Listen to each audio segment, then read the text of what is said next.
खुलुमबाय। Hello all my rowdy sister girls and boys, welcome back to my BC Serang YouTube channel. So गोबाव घन्टा आरो मिनिटनि उनाव दिनै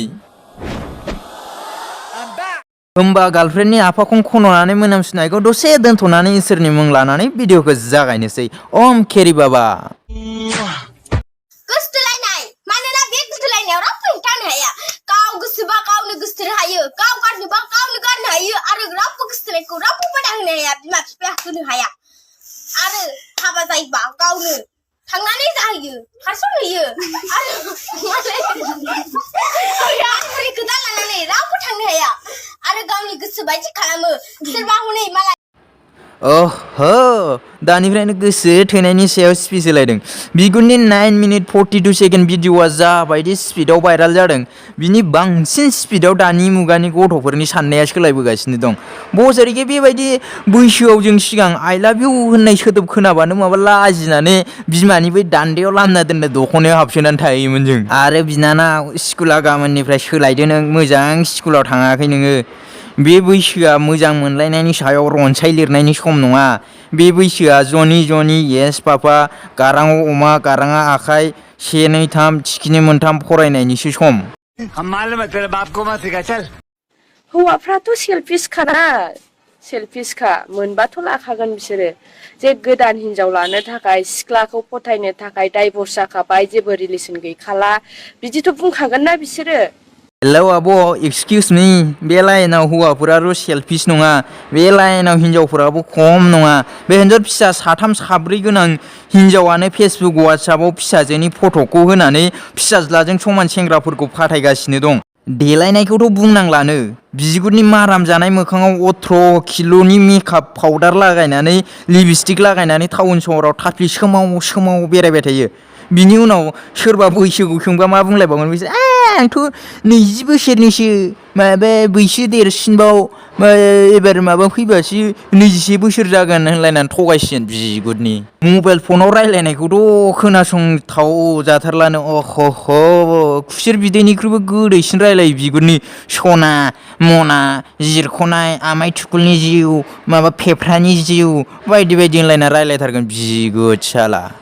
निस्सय नोंसोरो सानसोआबा, सिख्लाफोरा सानसोआबा, बिनि संसार थाखानायखौ मिन्थिनानै सिख्लाफ्रा सानसोआबा, निस्सय बै हिनजाव गिबिजोंनो बियो उनावहाय थांनानै गोरोबनानै संसारखौ जाफिनगौमोन। नाथाय मानो सिख्लाफ्राबो सानसोयो ना? माखौ नुनानै सानसोयो मिथिया। सेंग्रा जोबदों नामा जेनेबा? थ' बर' सेंग्रा दङ ना? सेंग्राफ्रा गोजोन होनो हाया नामा?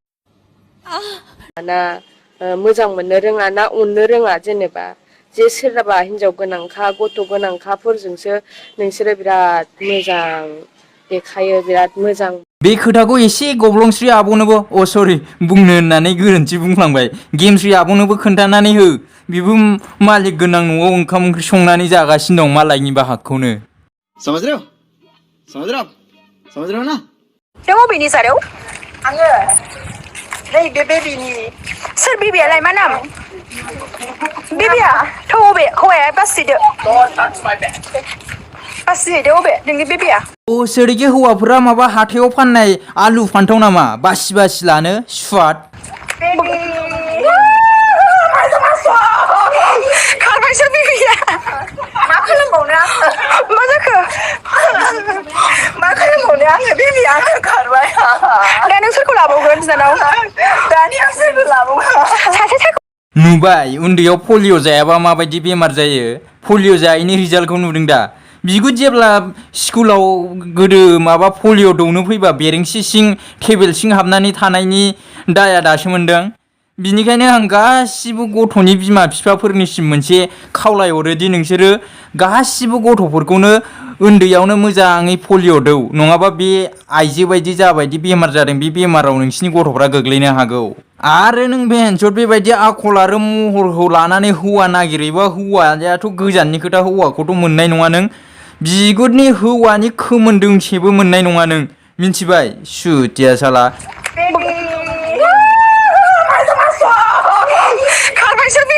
आरो बे नोंना बे बेबिया मानो खारदों मिथिदों?